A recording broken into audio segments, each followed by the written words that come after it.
Bonsoir, je suis ravi de vous retrouver pour l'émission Le Micro du Soir. Aujourd'hui, j'accueille Yann Leblé, français établi en Roumanie depuis plus de 20 ans, avec un intermède moscovite de 6 ans, et il nous en parlera. Ingénieur de formation, Yann Leblé travaille pour le groupe français Richel, dont il développe les activités dans la région sud-est de l'Europe. J'ai voulu l'inviter pour qu'il nous parle de son parcours, mais aussi d'une passion peu courante en Roumanie qu'il pratique, la pétanque. Yann Leblé, bonsoir. Bonsoir. Bonsoir Laurent. Merci d'être au micro du soir. Alors, avant de revenir sur votre trajectoire de vie, qui, je le sais, intéressera certainement nos auditrices et auditeurs, parlez-nous de pétanque. De ce jeu bien français qui est en train de se développer en Roumanie. Alors, tout d'abord, c'est quoi la pétanque? Quelles en sont les règles?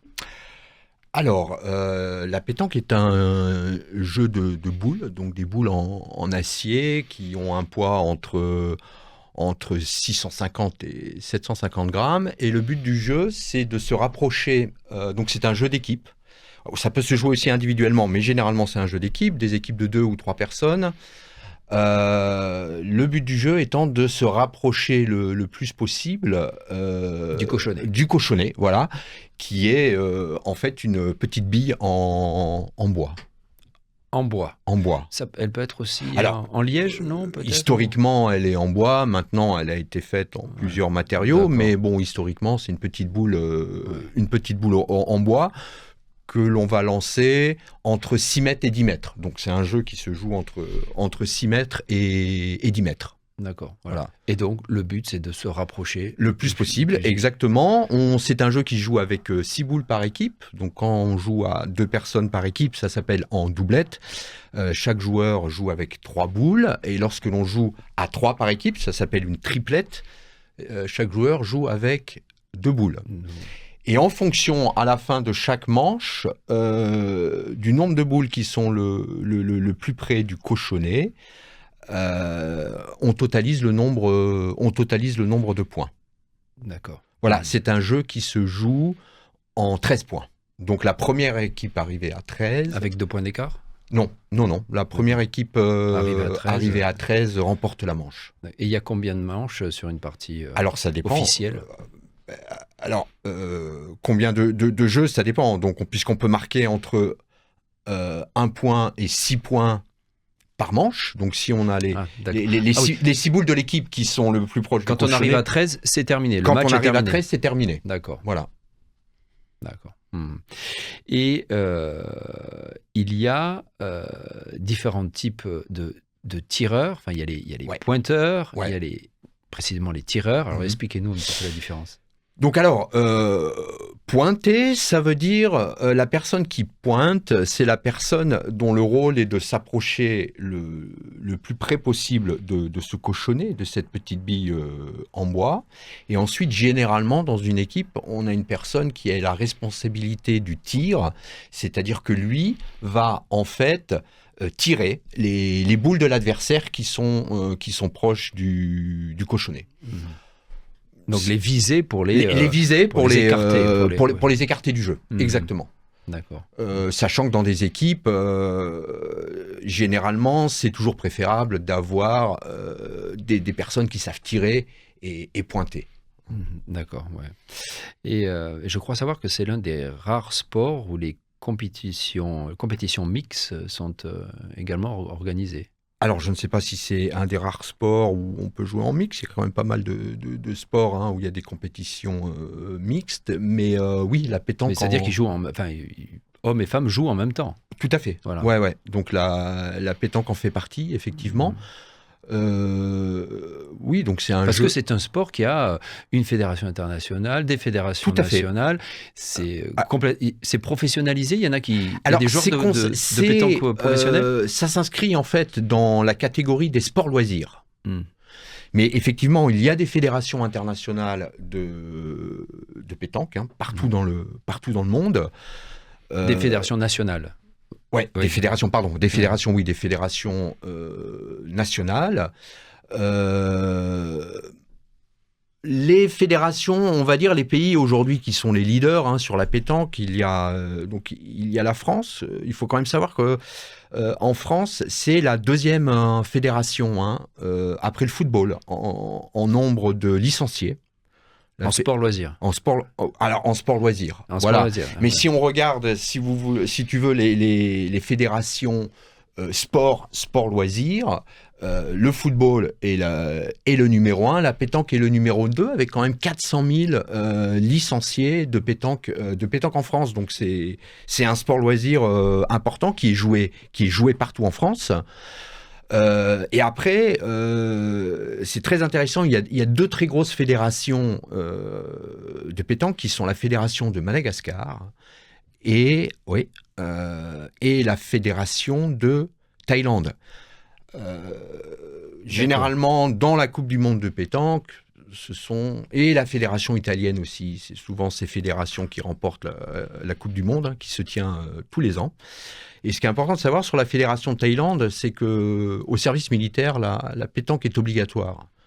C'est-à-dire que tous les jeunes Thaïlandais, hommes et femmes, puisque les femmes font aussi leur service national en Thaïlande, lorsqu'ils rentrent dans l'armée, pour effectuer leur service national, ils jouent tous les jours à la pétanque. C'est assez curieux. Comment se fait-il que la Thaïlande, encore si ça avait été le Vietnam, mais j'aurais. Oui, j'ai pas la réponse. J'ai pas la réponse à cette question. Alors, parce que certainement, on se réfère au fait que le Vietnam est un pays plus francophone, ça a été une colonie, que la Thaïlande, comme les Madagascar d'ailleurs. Alors, là-dessus, merci pour cette question, parce que ça me permet de rebondir sur la Roumanie et de parler un peu de la fédération de pétanque de Roumanie. Donc, ce qu'il faut savoir, c'est que la fédération de pétanque de Roumanie vient juste d'être créée. En fait, elle a été créée l'année dernière. Et d'ailleurs, là-dessus, félicitations à Frédéric Crané-Pontois et Christian Lemaître qui se sont impliqués vraiment dans ce projet. Il faut savoir que de tous les pays européens, la Roumanie était le seul pays qui n'avait pas de fédération de pétanque. De l'Union européenne, ouais. De l'Union européenne. Ce qui était quand même assez singulier, puisqu'on est dans un pays qui est profondément francophile. On est dans un pays où le climat est agréable. C'est vrai que la pétanque, c'est un sport loisir qui se joue en extérieur, donc on a un climat qui est propice. Et en plus, il faut savoir qu'en Roumanie, il y a un ancêtre de la pétanque, un ancêtre en fait qui jouait toujours, c'est le jeu de bocce qui se joue dans les campagnes en Roumanie et qui se joue finalement sur les mêmes règles pratiquement que la pétanque, avec un cochonnet et avec des boules en bois. Le jeu de bocce. Le jeu de bocce. Dans une région... B-O-C-E. D'accord. Dans une région en particulier Non.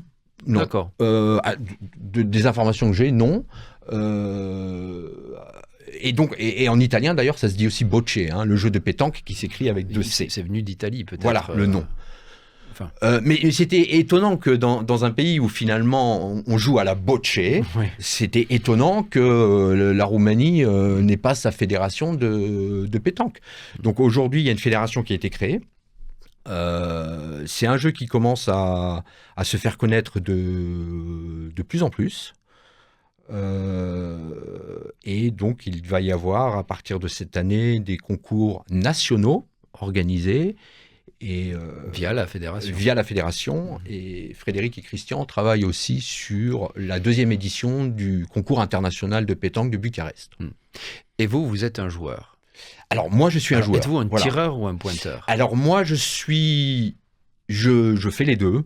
Voilà, comme tout bon joueur, on va dire, il faut savoir tirer, il faut savoir pointer. Mais souvent, je joue le rôle du tireur parce qu'il y a moins de tireurs que de pointeurs. Donc, il y a un petit peu un shortage de tireurs. Donc, souvent, on me demande de prendre la place du tireur. Vous jouez au moins une fois par semaine ? J'essaie de jouer au moins une fois par semaine. Quand vos activités professionnelles le permettent. Tout à fait. Et puis quand les conditions météorologiques sont propices. Parce que c'est vrai que c'est un jeu qui se joue dehors. Donc c'est un jeu qui va jouer plutôt en Roumanie, entre le mois de mars et le mois d'octobre. Alors, concernant le terrain, Je sais que pendant un temps, vous avez joué, par exemple, au parc Ikoanei à Oui, alors on joue Bucarest. toujours au Toujours, parc Ikoanei, ouais, Mais tout à fait. Ouais. il s'agit, comme vous l'avez mentionné au début, de boules qui ont un certain poids en Ouais. métal, notamment quand on tire. Ça peut être dangereux. Enfin, et le terrain n'est pas délimité. Enfin, il n'y a pas de grillage. Alors, Et donc, là, quand même, il faut faire attention. Puis il peut y avoir des enfants autour. Enfin, comment vous faites par rapport à ça? alors tout à fait. Alors quand on joue, normalement la pétanque, on va dire, la pétanque en club ou la pétanque en compétition se joue sur des terrains délimités, qui font entre 4 mètres de large et jusqu'à 12 mètres ou 15 mètres de long. Par une... Par soit par des planches en bois, soit planches en simplement bois. par des ficelles. Mais il y a des endroits dédiés, effectivement, pour jouer à la pétanque, parfois on appelle des boulodromes, donc qui sont parfois aussi couverts, ce qui permet de jouer en hiver. Mais c'est vrai que quand on joue dans un parc, c'est pas délimité, il faut faire attention. D'accord. Et c'est pour ça que nous, personnellement, à Ikoanei, on va jouer en nocturne à partir de 8h ou 9h le soir, quand il n'y a plus d'enfants. Ah oui. Voilà. Donc il faut faire attention, quand Ouais. même, ça, Ouais. nos auditrices et auditeurs qui sont peu habitués à ce jeu. Il faut faire attention quand même. Ah oui, ouais. D'accord. Et un jeu de pétanque, on peut se le procurer en Alors, Roumanie facilement. Tout à fait. On peut se le procurer facilement. C'est un jeu qui est accessible à tous. On va dire, techniquement, c'est accessible c'est très convivial. à tous, c'est très convivial. Et financièrement, c'est aussi accessible à tous. Donc on est sur un sport qui est en fait très démocratique et qui touche absolument toutes les classes sociales. Et quel genre de terrain, un terrain en terre est idéal, non? Ouais, généralement on joue sur des terrains en terre avec ou en peu fin de gravier. Ou un fin gravier, mais pas Ouais. gros gravier. Non, pas du gros gravier. Ouais. Ça, c'est le terrain idéal. Voilà.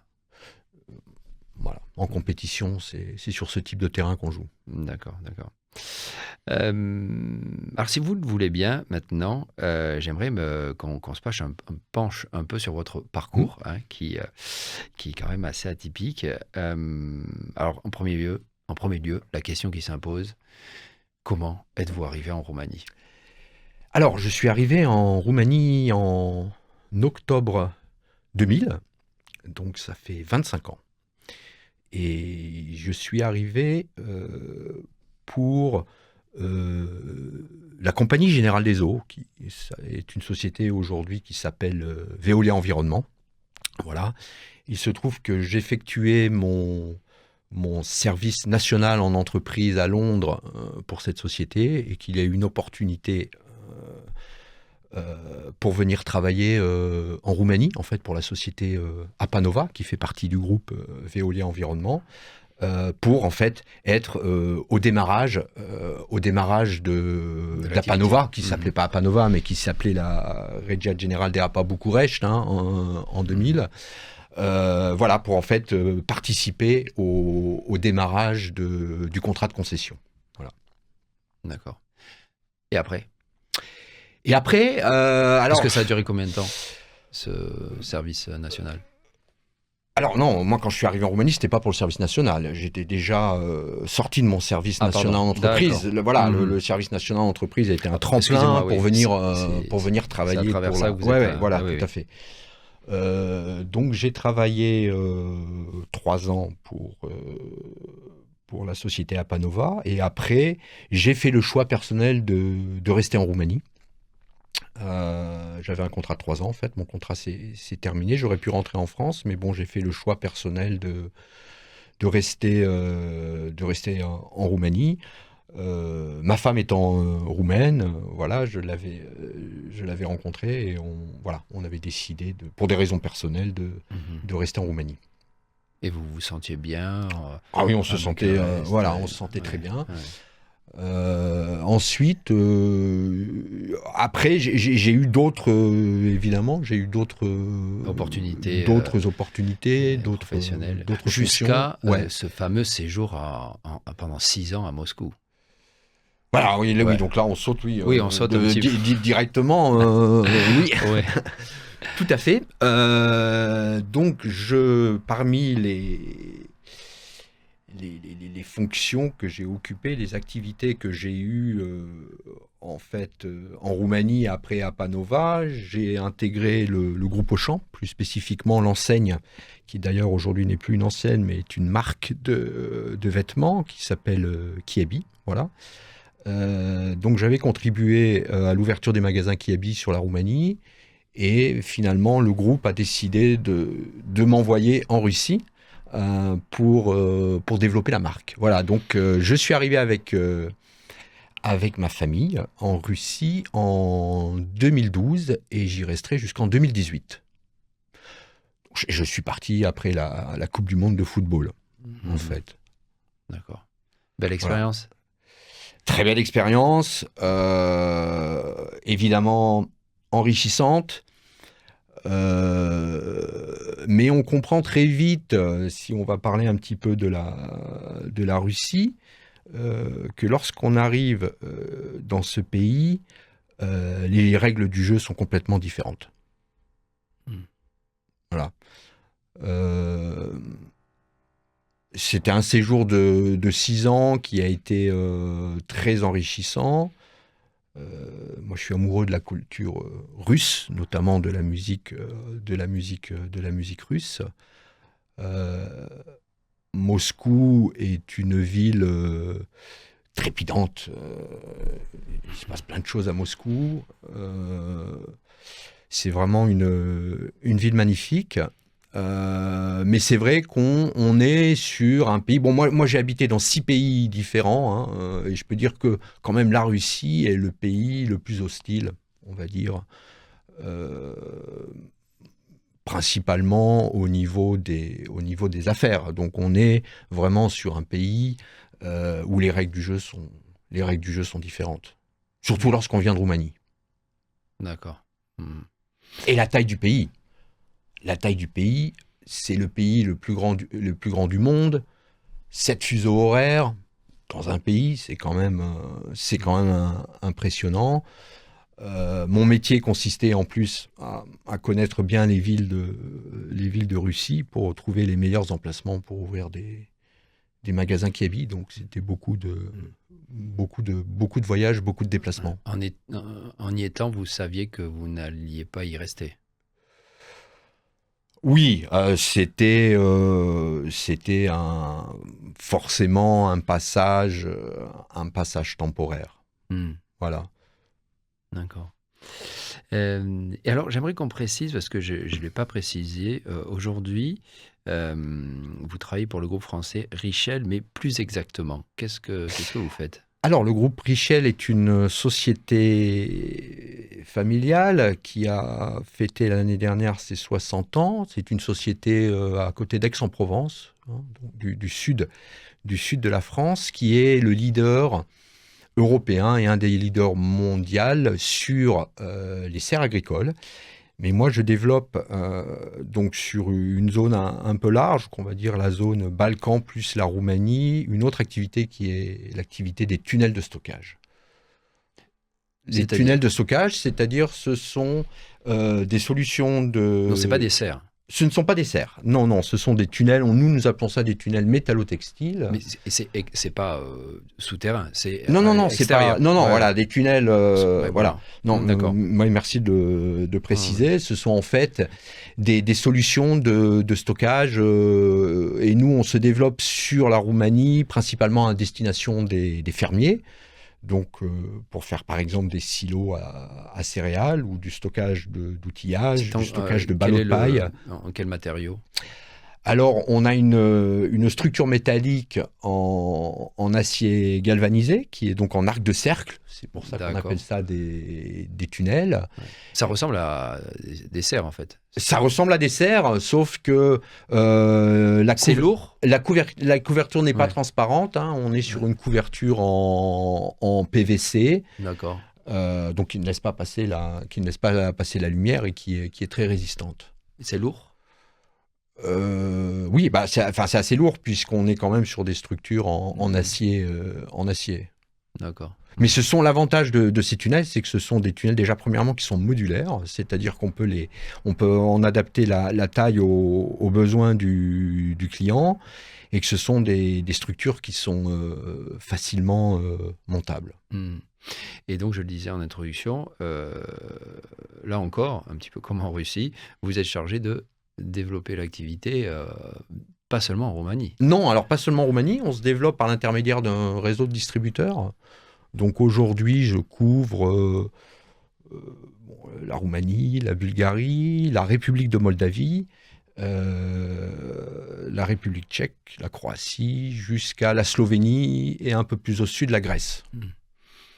Auditrices, auditeurs de Moldavie que nous saluons, Voilà. Parce qu'ils nous écoutent. Nous parlions d'ailleurs avant cet entretien de Chisinau, avec... Très belle ville. Exactement, de façon très positive. Alors si vous le voulez bien, moi il y a un autre aspect de votre parcours qui, je le sais, vous est cher. C'est votre rapport à la musique. Oui. Vous êtes saxophoniste et DJ. En tout cas, vous avez animé, je le sais, il y a quelques années, plusieurs soirées à Bucarest, dont les noctambules se souviennent sans doute. J'espère.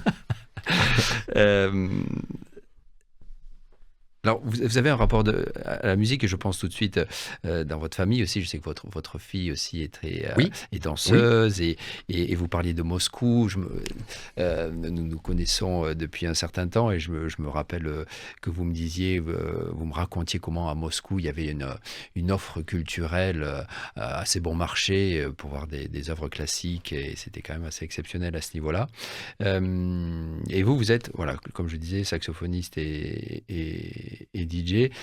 Aujourd'hui, comment est-ce que vous avez le temps, parce qu'entre la pétanque, vos activités professionnelles, la famille, c'est vrai que c'est peut-être un champ de vos passions multiples que vous avez mis un petit peu de côté pour l'instant, et enfin, je sais pas. Oui, alors c'est pas un choix, hein, malheureusement, mais bon, c'est vrai que je suis très occupé. Et puis là, il y a un aspect quand même, je pense, qui est intéressant à aborder. C'est qu'on a, quand je suis arrivé en Roumanie, j'ai eu un peu la déception de voir que la musique pour les amateurs n'était pas très développée comme elle peut l'être, par exemple, en France. C'est-à-dire la musique pour les amateurs. C'est-à-dire que si, en France, vous jouez de la musique, vous jouez d'un instrument de musique, vous avez dans toutes les petites villes, on va dire, une harmonie, un orchestre, dans lequel vous pouvez vous intégrer, ce qui est quand même une motivation. Et c'est malheureusement quelque chose qui n'est pas développé en Roumanie. En Roumanie, on a deux catégories. Donc, on a les musiciens amateurs, et après, on a les musiciens professionnels. Mais il y a une catégorie qui est un petit peu entre les deux, oui. Qui est du bon amateur ou du semi-professionnel, on l'appelle comme on veut, qui correspond à mon niveau, en fait, de musique, qui n'existe pas en Roumanie. Et donc, c'est pas facile de trouver cette motivation, en fait, pour continuer à faire de la musique. C'est pour ça qu'en fait, de l'instrument de musique du saxophone, je me suis mis à DJ. En fait, parce que c'était l'alternative, je trouve, la plus simple de pouvoir m'exprimer au niveau de la musique. Parce que, à l'inverse, lorsqu'on veut commencer à DJ devant un public en Roumanie, c'est beaucoup plus simple qu'en France. Voilà, les opportunités sont beaucoup plus nombreuses, puisque en France, on est sur un milieu qui est un petit peu plus élitiste.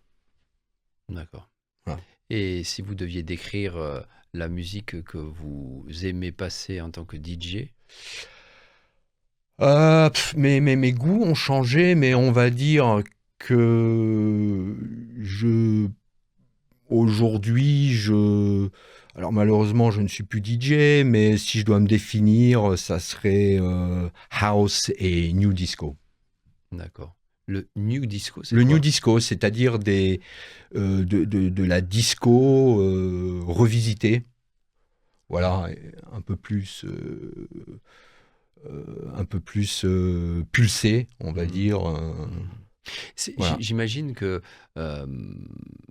c'est aussi un domaine où il faut évidemment se cultiver, s'entraîner, mais techniquement, est-ce que du jour au lendemain, vous pourriez, ça fait quelque temps, je crois, que vous n'avez pas animé une Ouais. soirée en tant que DJ, est-ce qu'au niveau reprendre les platines, Mhm. c'est le problème est au niveau technique ou plutôt de la culture musicale par rapport à toutes des nouvelles sorties et tout Non, ça? alors il est pas technique parce que c'est pas vraiment quelque chose que l'on oublie, D'accord. mais il est plus au niveau d'arriver avec des nouveaux sons.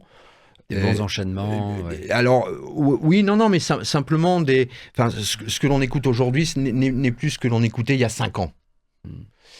Voilà, donc après, ça dépend aussi devant quel public vous voulez jouer, vous voulez vous exprimer, mais c'est vrai qu'aujourd'hui, aller mettre de la musique dans des clubs où il y a d'autres générations, ils n'écoutent plus la même chose. Oui, mais précisément, les jeunes générations, enfin, d'après ce que j'observe, écoutent ce que moi personnellement j'ai écouté quand j'étais plus jeune. La musique des années 80-90, Oui, alors... elle a du succès en ce moment, même auprès des plus jeunes. Donc ce que vous passez, enfin si je me ouais, rappelle ouais. des soirées de Yann Leblé, Ouais. vous passiez des musiques qui étaient tout à fait aujourd'hui contemporaines. Ouais, alors merci. Non. Merci, mais moi je vois les choses un petit peu différemment en fait. Je pense qu'il n'y a pas de... Et bon, malheureusement, enfin, ça va aller un petit peu en contradiction de ce que je viens de dire avant. Mais en tout cas, en ce qui me concerne, normalement, on devrait être capable de jouer toutes sortes de musique à partir des années, on va dire, 70 jusqu'à aujourd'hui, à partir du moment où ça fait danser les gens. Voilà. Tout simplement, Mais, ouais. voilà, mais ce qu'il y a, c'est qu'on a quand même... c'est devenu quand même très stéréotypé et que de plus en plus, le public vient dans un endroit pour écouter un type très spécifique de musique. Mmh. Est-ce que éventuellement, dans les mois ou années qui viennent, animer de nouveau des soirées, ça vous titille? Alors, animer des soirées, je ne sais pas, mais j'ai un projet personnel sur lequel je suis en train de travailler, qui serait, oui, plus dans la production musicale, en fait, et qui allierait mes compétences de DJ avec le saxophone. Voilà. Donc c'est quelque chose que j'ai l'intention de démarrer. Bon, mais là, c'est pareil, c'est manque de temps. Voilà, mais en tout cas, c'est quelque chose qui m'anime et c'est important d'avoir des projets comme ça, personnels, qui nous animent. Hein. Bon, eh bien, vous viendrez nous en Voilà. reparler. Et ben, quand ce sera prêt, avec grand plaisir. Hein, je suis très impatient. Merci Yann Leblé, en tout cas, de nous avoir fait part de ce bel éclectisme. Je suis ravi. Voilà, et puis je trouve, j'étais en train de me dire que ça donne... vous motivez aussi les jeunes à faire beaucoup de choses. Hein, on peut travailler dans un secteur et puis avoir des passions d'autres types. Il faut être curieux, il faut faire des choses. C'est fondamental. C'est fondamental. Diverses et je suis content qu'on en ait discuté. Merci beaucoup, Yann Leblé. Merci, Laurent. À bientôt. À bientôt. Chères auditrices, chers auditeurs, c'est tout pour ce soir. Passez un bon week-end éventuellement à jouer à la pétanque et on se retrouve... Pardon ? Ou à écouter de la musique. Ou à écouter de la musique, effectivement. Ou à danser. Merci beaucoup. Week-end Placoute. Au revoir.